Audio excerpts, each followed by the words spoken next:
जिस तरह आपने बताया कि भूटान में ऑक्सीजन की मात्रा ज़रूरत से ज़्यादा है, हाँ, आपके हिसाब से तकनीकी रूप से, टेक्निकली रूप से, या तमाम तरह के जो पृथ्वी पर नुकसान हो रहे हैं और हमारे जो ओजोन परत में छिद्र जो है वो बढ़ता जा रहा है, जिससे तमाम बीमारियां लोगों को हो रही हैं, और जो पशु पक्षी हैं उनको भी इनका प्रभाव हो रहा है, लेकिन हम उनको महसूस नहीं कर पा रहे हैं।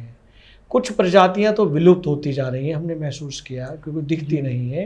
तो इन सबको तकनीकी रूप से इसको कैसे कम किया जा सकता है, कैसे बदला जा सकता है, हमारे दर्शकों को बताएं। अगर हमें जलवायु परिवर्तन रोकना है जी, ये उसको कम करना है, ये जो होता है सबसे पहले ये 3-4 चीज़ों से होता है जो कि हम ग्रीन हाउस गैसेस रिलीज कर रहे हैं जी, जो हम इंसान इसकी वजह से हो रहा है सबसे ज़्यादा, जिसके अंदर कार्बन डाइऑक्साइड आ जाती है, नाइट्रेट ऑक्साइड आ जाती है, मीथेन गैस आ जाती है, और कुछ और भी गैसें हैं जी। ये सारी हम एटमॉस्फेयर में फैलाते जा रहे हैं।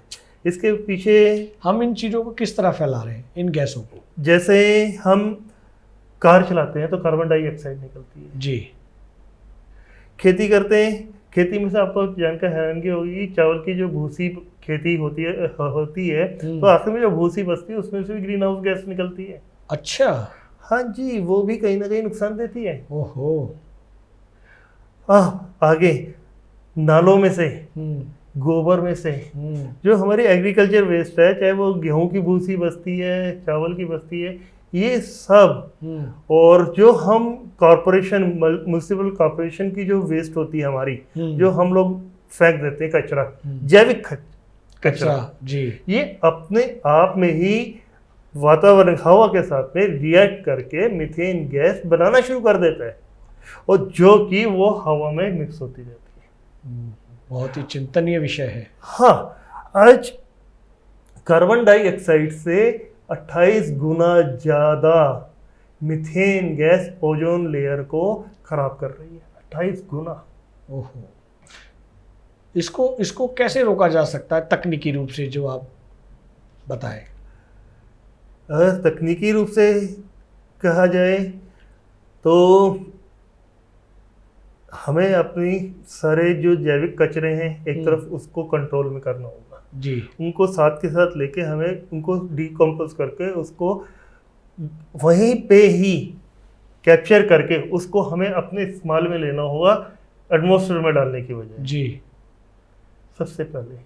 क्या बात है। जहाँ पे हम उसको इस्तेमाल में करना शुरू कर देंगे तो वो जैविक जो गैस हवा में मिक्स हो रही है वो हवा में मिक्स नहीं होगी। और दूसरा, जैसे गोबर है, गोबर का एक सबसे अच्छा आपको एक तरीका बताता हूँ कि गोबर को जहाँ पे भी गोबर भैंसों के दूध की जो बड़ी बड़ी डेयरी होती है वहाँ पे बायोगैस प्लांट लगे हुए होते हैं।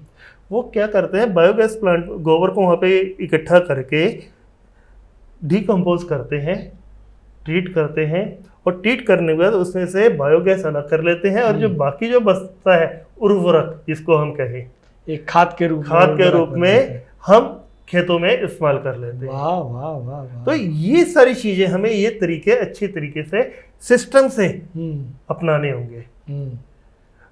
ऐसे ही गोबर हो गया, एमसीडी की वेस्ट हो गई, ऐसे ही एग्रीकल्चर वेस्ट, भूसी, लकड़ी, बुरादा, कुछ भी ले लीजिए जी, उन सबको हमें डिकम्पोज करके साथ के साथ उसमें से हमने मीथेन गैस को निकाला।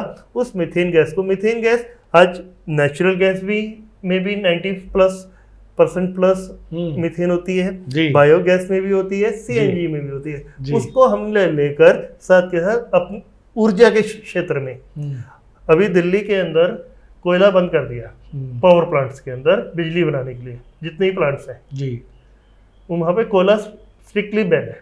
अब वो गैस पे चल रहे हैं, वो सारी गैस इंपोर्ट हो रही है, एलएनजी ज़्यादातर इंपोर्ट हो रही है। अगर हम उसको वहीं पे ही वो बायोगैस पे ले आए जी, तो उससे हमने अपनी बिजली बना ली, हमारी कचरा भी निपट गया, हमारा औद्योगिकरण भी हो गया, हमें बिजली की जरूरतें ही पूरी हो गई, कोयला भी खर्च नहीं हुआ। तो ये हमें एक सिस्टम के तहत आना होगा जी।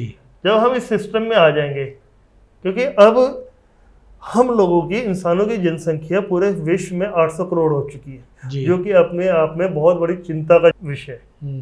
किसी टाइम में पूरे वर्ल्ड की जो जनसंख्या थी 100-125 करोड़ थी, आज जी। इंडिया की है। इंडिया की तो ये 140 संतुलन तो करोड़ है। बिगड़ना ही था। जी जी जी तो ये इस संतुलन को हमें बैलेंस में लेके आना होगा। जी। ये वीडियो YouTube पर देख रहे हैं तो हमारे चैनल को सब्सक्राइब करें और बेल आइकन को दबाना ना भूलें। अगर आप Facebook पर ये वीडियो देख रहे हैं तो हमारे पेज को लाइक करें।